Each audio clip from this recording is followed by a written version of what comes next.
Hello, today I'm going to show you my main watch, my everyday watch, let's say my signature or best watch.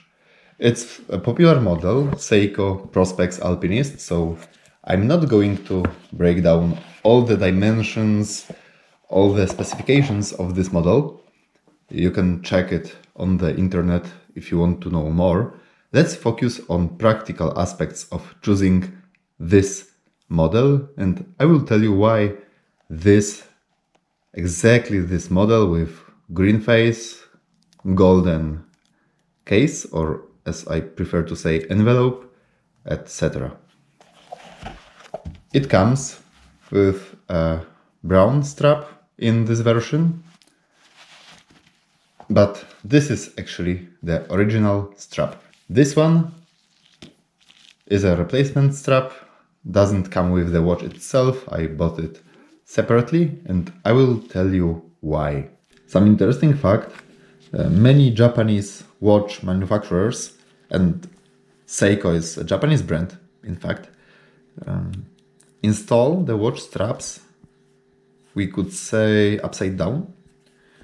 So the buckle is not on the top but in the bottom. Meanwhile, the longer part of the strap, the one with the holes, is on the top.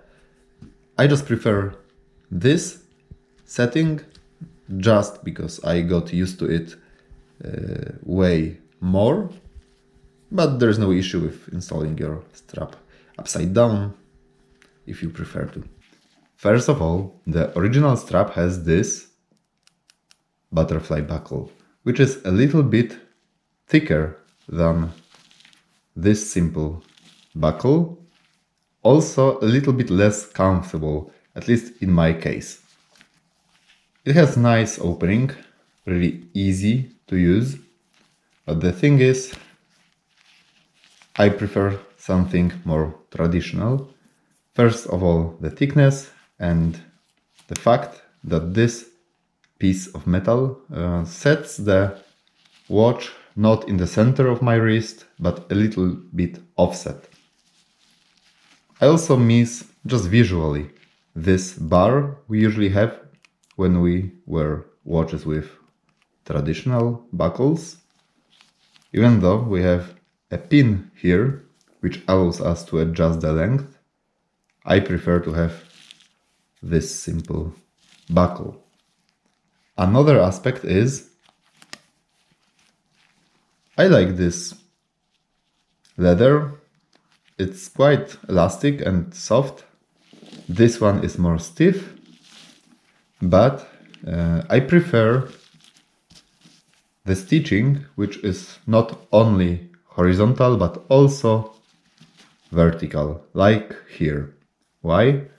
It just makes the watch a little bit less bulky visually overall. The thickness is quite big, 13 millimeters without this zoom lens, so quite much. Fortunately, the proportions and the general shape of the watch are good.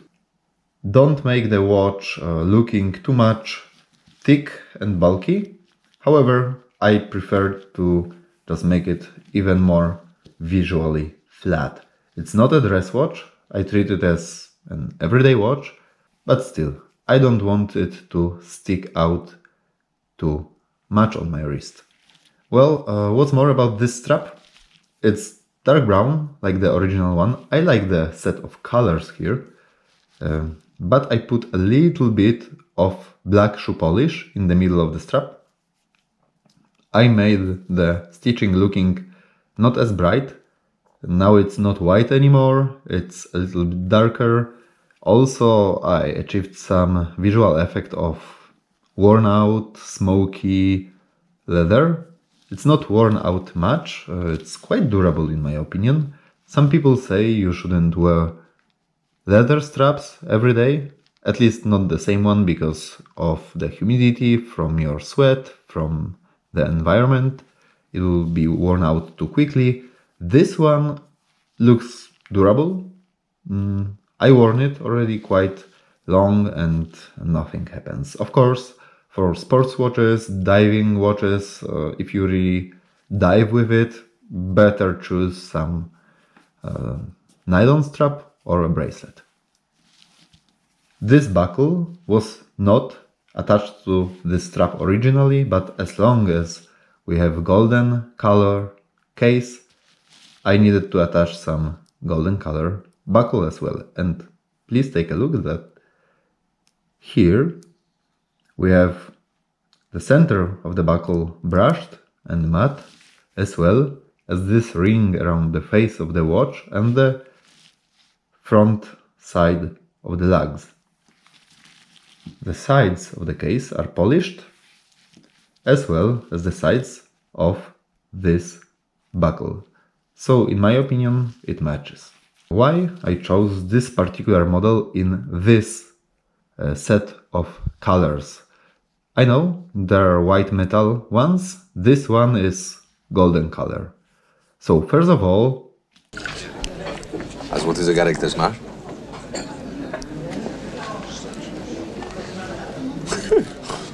But actually, I bought this watch at some on-site store, not online, and this was just the only version of Seiko Alpinist available.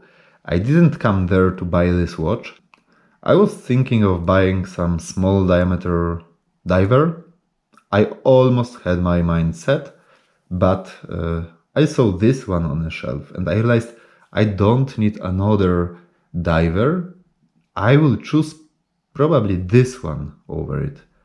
Nice small diameter, not super small, but just below my maximum, my regular maximum. This one is 39.5 millimeter, so quite good for everyday. It's quite thick, but doesn't look really thick because of good proportions. And it was on a shelf looking really well, especially I like this green color on the face of the watch.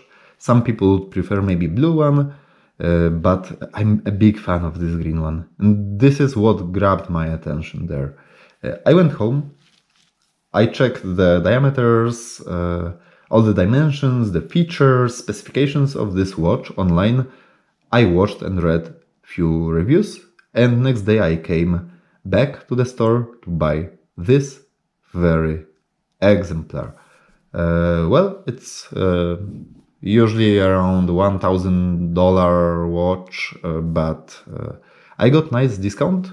The clerk told me that, oh, if you want to get quite a big discount, you just pay with cash. So I went to the nearest ATM, I grabbed some cash and I paid way less than normally I would. Well, what are other features? Despite the colors, which I like because they look pretty much like the nature.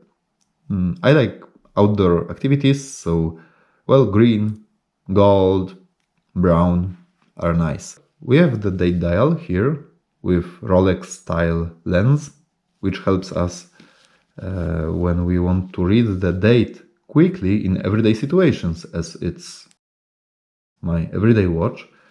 The background is white, the digits are black, so when someone is asking like, what day is today, we say Thursday. I'm kidding, the 26th of February. So when you are signing some documents as well, just quick look on your wrist and you know what date is today. Just be mindful that if some particular month, like for example February, is shorter than 31 days, you need to adjust the date before the first day of the next month. We have nice level of water resistance, 20 atmospheres. It's actually my sweet spot. We have nice back of this watch, screwed in, water resistant with this nice window which lets us see the mechanism. Of course, it's a mechanical watch. It's actually automatic. We have nice crowns. The main one is secured with these pieces of metal on the sides. The crowns are really comfortable. in use, big enough.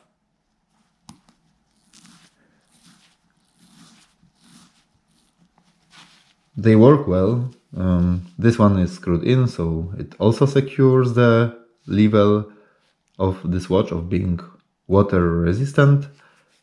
As I said, you can read the date quite quickly and the time if you have any external source of light. Also, it has nice lume. It's not the best I've ever seen, but really good. We have lume around the face, just on the outer side of the markings for the hours. We have the lume on every hand of the watch. So without any external source of the light, you can read the time and even track the seconds. Also, the accuracy of showing the time is quite high. Well, the points of the hands are really thin, so you can literally tell exactly what minute or second is it at the moment. Also, even if you didn't have this lume, golden color hands and markings work well on the background of the green face. Maybe it's not really high contrast, but big enough to read the time quickly. Another interesting thing and another complication, despite the date dial, is the solar compass. We are talking about this ring around the face of the watch, which has an additional crown. To adjust it, you can rotate the crown, then you rotate also the ring. If I use this feature, actually not, but it reflects my hobbies and personality, like being outdoors, let's say briefly. Would I use it? No. Why? First of all, if I am expecting being outside and I will need a real compass, I will just choose some magnetic compass or just some digital GPS device instead of using this one for higher precision and accuracy. Well, here we can use just the features of this analog watch to tell generally where is the north, where is the south, when only the sun is bright enough. Maybe you want to know something more about this watch, maybe you have some questions, comments, or opinions. The comment section is yours. Thanks for watching. I hope you enjoyed, and I will probably make more videos about classic mechanical watches. So stay tuned. Bye.